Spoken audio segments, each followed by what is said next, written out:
Hello guys, प्यारे दोस्तों, जय हिंद। आज हम आपको कक्षा 12वीं का सदिश बीजगणित का बेसिक थोड़ा सा बताने जा रहे हैं। बहुत ही सिंपल है। सदिश राशियां किसे कहते हैं? तो वे राशियां जिसमें परिमाण एवं दिशा दोनों होते हैं सदिश राशियां कहलाती हैं।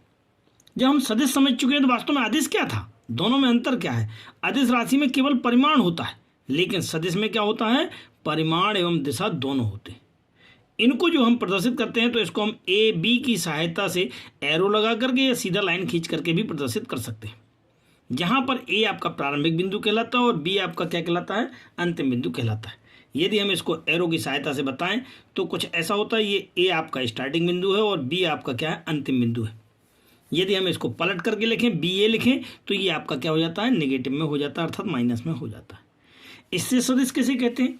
किसी एक अन्य बिंदु के सापेक्ष, अर्थात मान लेते हैं कि यहाँ पर अन्य बिंदु क्या है? ओ है। अन्य बिंदु के सापेक्ष किसी बिंदु के निर्देशांक यदि एक्स वाई जेड हैं तो हम ओ पी को इसका पी का स्थिर सदिश कहते हैं। और इसका मान कितना होता है? X two minus x one, y two minus y one, z two minus z one, अर्थात चूंकि ये एक्स माइनस जीरो बन जाएगा, वाई माइनस का जीरो, जेड माइनस का जीरो, तब यह स्थिर सदिश क्या कहलाएगा? X i plus y j plus z k कहलाता है। ए और बी का स्थिर सदिश, यदि आपके पास ए और बी हो तब यहाँ पर ए बी इक्वल टू कितना हो जाता है? पीछे वाले का स्थिर सदिश माइनस आगे वाले का, अर्थात बी माइनस ए हो जाता है।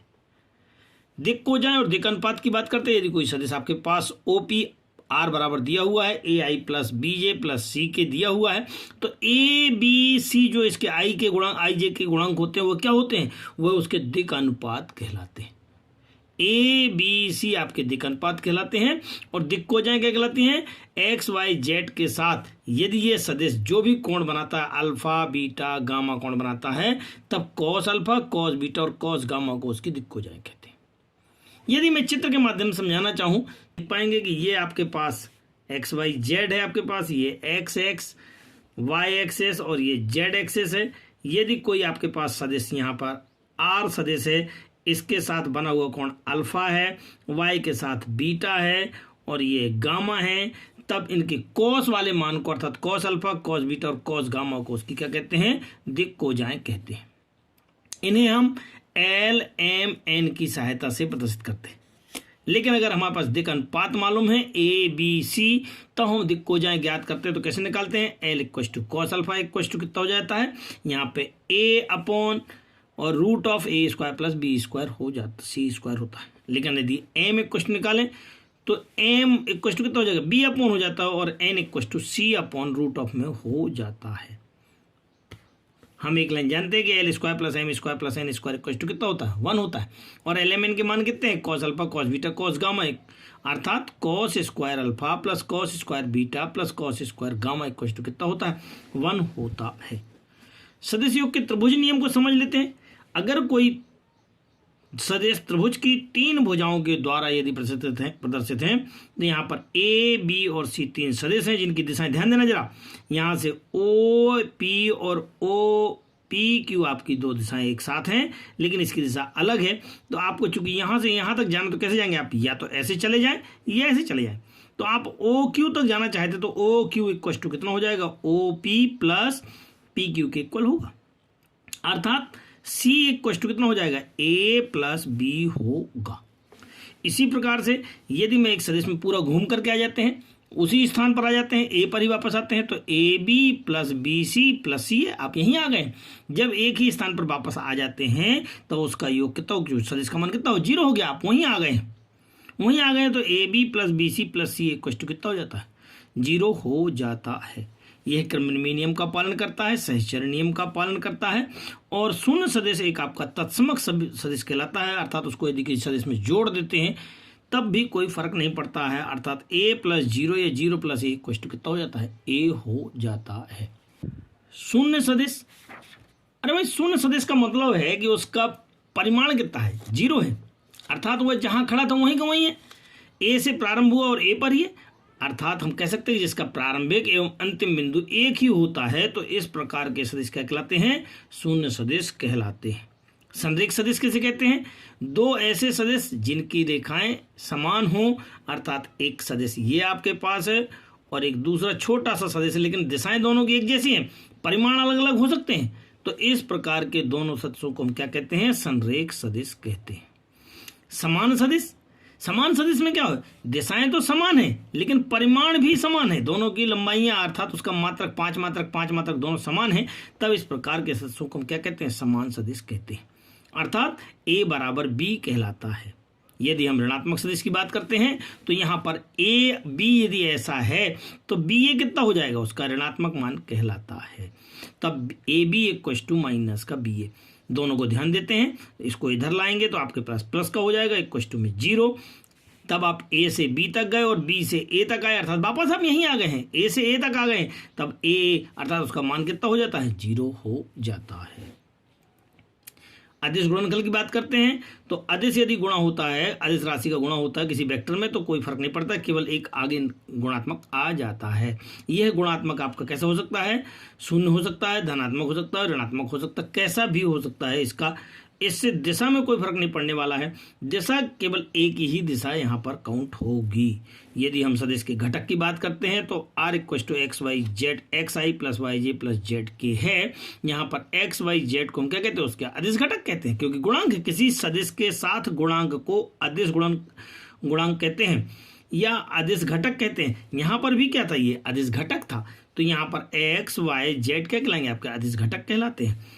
यह परस्पर लंबवत होते हैं, कौन? जो वेक्टर हैं आपके पास आई जे के, इनको अगर हम चित्र के माध्यम से देखें तो आई जे के, ये देखिए 90 है, यहाँ पे 3 डायमेंशन में देखें तो ये भी 90 और ये भी 90 है।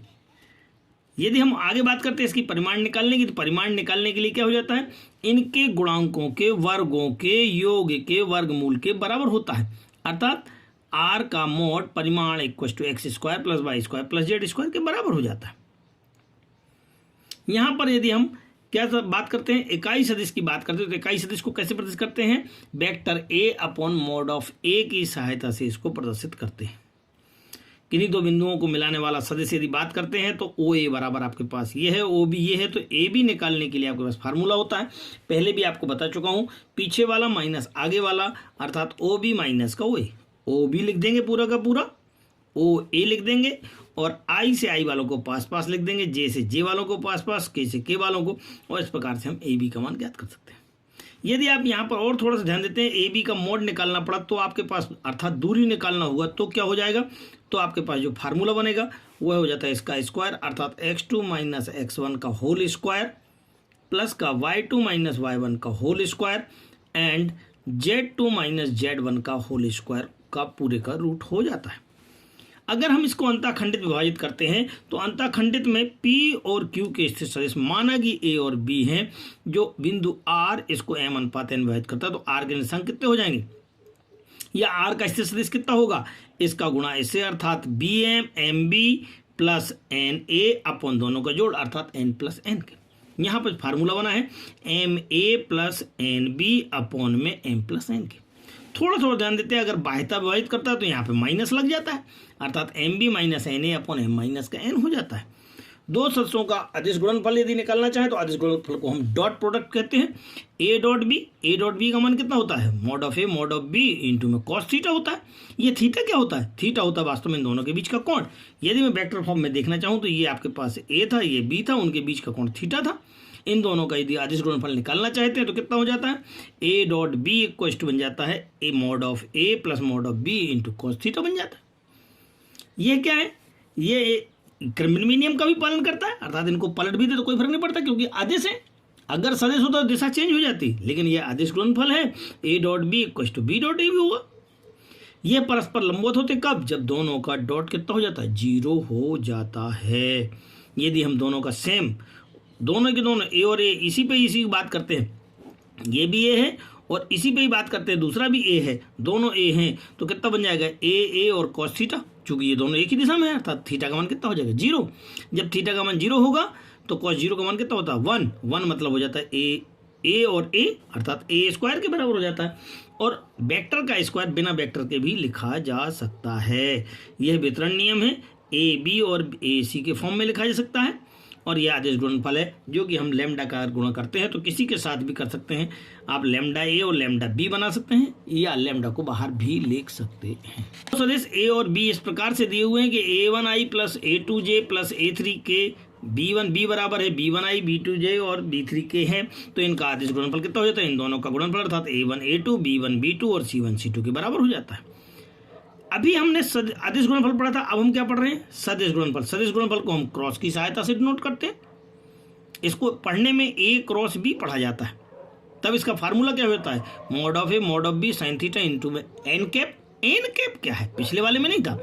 एन कैप क्या होता है? इन दोनों के परस्पर लंबवत सदिश, अर्थात ये ए है ये बी है और यहाँ पे जो बिल्कुल पूरा का पूरा ऊपर जाएगा, सीधा का सीधा जाएगा, वह सदिश क्या कहलाएगा? ये ऊपर होगा बिल्कुल, तब यह क्या कहलाता है? एन कैप, अर्थात दोनों में 90 डिग्री का कोण बनाता है। एन कैप क्या हो जाता है? ए और बी दोनों में लंबवत सदिश होता है। ए क्रॉस बी क्या हो जाएगा? सदिश राशि है क्योंकि इसमें कोई ना कोई दिशा है, ठीक है ना। इनका क्रॉस का यदि बात करते हैं, ए क्रॉस बी यदि इक्वल टू 0 है तो या तो ये समांतर होंगे या फिर दोनों के दोनों में से किसी एक का मान 0 हो जाएगा। अगर क्रम विनिमय नियम की बात करते हैं तो ये पालन नहीं करता है। क्यों? क्योंकि इसमें दिशाएं हैं। तो ए क्रॉस बी को यदि हम पलट देते तो माइनस का साइन बाहर आ जाता है। यह दोनों के दोनों क्रम विनिमय नियम का पालन नहीं करते। यदि इसका मान निकालना हो तो हम सारणिक की सहायता से आसानी से निकाल लेते हैं। आई जे के a1 a2 a3 b1 b2 b3 और इस प्रकार से हम ए क्रॉस बी का मान निकाल लेते हैं। यह वितरण नियम का पालन करता है। I dot I J dot J के डॉट के इक्वल टू 1 होता है। कैसे होता है? I dot I equal to mod of I into mod of I into में कॉस थीटा, चूंकि दोनों समान है अर्थात 0 बन जाएगा और कॉस 0 का मान कितना होता है? 1 होता है। चूंकि ये एकांक सदिश है, आई जे के क्या है? एकांक सदिश है। इसका मान भी 1 इसका मान भी 1 इक्वल टू 1, तो आई डॉट आई का मान कितना हो जाएगा? 1 हो जाएगा। इसी प्रकार से जे डॉट जे और के डॉट के का मान भी 1 होता है। लेकिन परंतु यदि विपरीत अलग अलग हैं ये दोनों, तो आई डॉट जे है, आई डॉट जे कितना हो जाता है? आई जे और इनको में cos 90 बन जाता है क्योंकि परस्पर लंबवत है ये सदिश। और cos 90 का मान कितना होता है? 0 होता है। इसलिए ये पूरा का पूरा क्या हो जाएगा? 0 हो जाएगा। जब ये अलग अलग होते हैं अर्थात आई डॉट जे डॉट के या के डॉट आई या आई डॉट के या के डॉट जे या जे डॉट आई हो जाएगा तो इसका मान कितना होता है? 0 होता है। लेकिन क्रॉस में क्या हो जाता है? क्रॉस में समान हो तो इनका मान 0 हो जाता है। थोड़ा सा ध्यान देते हैं कि यदि हम सर्कल बना लेते हैं, आई जे और के है तो इनका क्रॉस निकालते हैं तो आई जे का क्रॉस क्या बन जाएगा? के बन जाता है। आई जे का क्रॉस क्या हो जाएगा? के हो जाएगा। लेकिन अगर हम उल्टा चलें, जे क्रॉस आई करते हैं तो माइनस का के, क्योंकि दिशा उल्टी हो गई। फिर हम अगला जाते हैं, यहाँ से जे डॉट के करते हैं। जे क्रॉस अगर के किया है तो इसका मान कितना हो जाएगा? जब हम यहाँ से यहाँ तक जाएंगे तो अगला वाला आंसर अर्थात आई बन जाता है। और के डॉट आई अगर बात करते हैं तो के डॉट आई इसकी बात करते हैं तो इसका अगला आंसर क्या हो जाएगा? जे बन जाता है। तो एक हम साइक्लिक इसको ध्यान दें क्योंकि ये क्रॉस प्रोडक्ट है। क्रॉस प्रोडक्ट आपका कैसा होता है? सदिश राशि है। यदि क्रम विनिमय को पालन नहीं करते, यदि इनको दोनों को पलटते हैं तो माइनस का साइन बाहर आ जाता है। ए डॉट बी के लंबवत मात्रक सदिश निकालना हो तो हम इसे कितना होता है? A cross b upon mod of a cross B का फार्मूला तैयार हो जाता है। त्रिभुज का क्षेत्रफल निकालना हो, यदि कोई त्रिभुज दिया हुआ है, ए बी सी दिया हुआ है, जिनको हम वेक्टर ए और वेक्टर किन्हीं दो भुजाओं को सहायता से प्रदर्शित करते हैं, तो इसका क्षेत्रफल कितना होता है? 1/2 ए क्रॉस बी। और ए क्रॉस बी का मान कितना था? ए क्रॉस बी का मान था ए बी साइन थीटा था। तो हम इस प्रकार से इसका क्षेत्रफल कितना हो जाएगा? 1/2 ए बी साइन थीटा होगा। और समांतर चतुर्भुज वास्तव में क्या होता है? 2 त्रिभुज के बराबर होता है। एक त्रिभुज है एक त्रिभुज है। जब 2 त्रिभुज के बराबर होता है अर्थात इसमें 2 का गुणा कर देंगे, 2 का गुणा करेंगे 2 कैंसिल हो जाएगा अर्थात ए बी साइन थीटा या ए क्रॉस बी। तो इसका फार्मूला बन जाएगा समांतर चतुर्भुज का a cross b a b sine theta. दोनों के बीच का यदि कोण थीटा दिया हो तो डॉट का तो हम आपको पहले बता ही चुके हैं। इसकी सहायता से यदि कोण निकालना हो तो cos थीटा इक्वल टू क्या होगा? ये दोनों नीचे चले जाएंगे अर्थात A dot B equal to कितना बन जाता है? Mod of A into mod of B बन जाता है। यदि हम क्रॉस की बात करते हैं तो क्रॉस में एंगल निकालना हो तो sine theta equal to A B का मोड ए क्रॉस बी का mod upon mod of A into mod of B होता है। तो हम इस प्रकार से इनको हम उनके बीच का कोण ज्ञात कर सकते हैं। अब एक लास्ट पॉइंट बचा हुआ प्रक्षेप। क्या प्रक्षेप? मतलब छाया। ए का बी पर प्रक्षेप अर्थात ए की बी पर छाया निकालना है, तो छाया की लंबाई कितनी हो जाएगी, वो हो जाएगा ए बी अपॉन में मॉड ऑफ ए। जिस पर निकालते हैं, ध्यान रखना, जिस पर निकालते हैं उसको नीचे लिखते हैं। अगर बी का ए पर निकालना है तो यहाँ पे ए नीचे आएगा। इस प्रकार से आज हमने आपको इसका बेसिक सदिश बीजगणित का हमने आपको बहुत अच्छा समझाने का प्रयास किया है। मुझे पूरी उम्मीद है कि आप लोगों को अच्छा समझ में आ गया होगा। अभी भी हमारा चैनल जिन्होंने सब्सक्राइब नहीं किया है वह ज़रूर सब्सक्राइब कर लेवें। परीक्षाओं का माहौल चल रहा है, ज़्यादा से ज़्यादा छात्रों को इसको शेयर करें और पेपर के पहले इसको जरूर पढ़ के जावे। सहयोग के लिए धन्यवाद।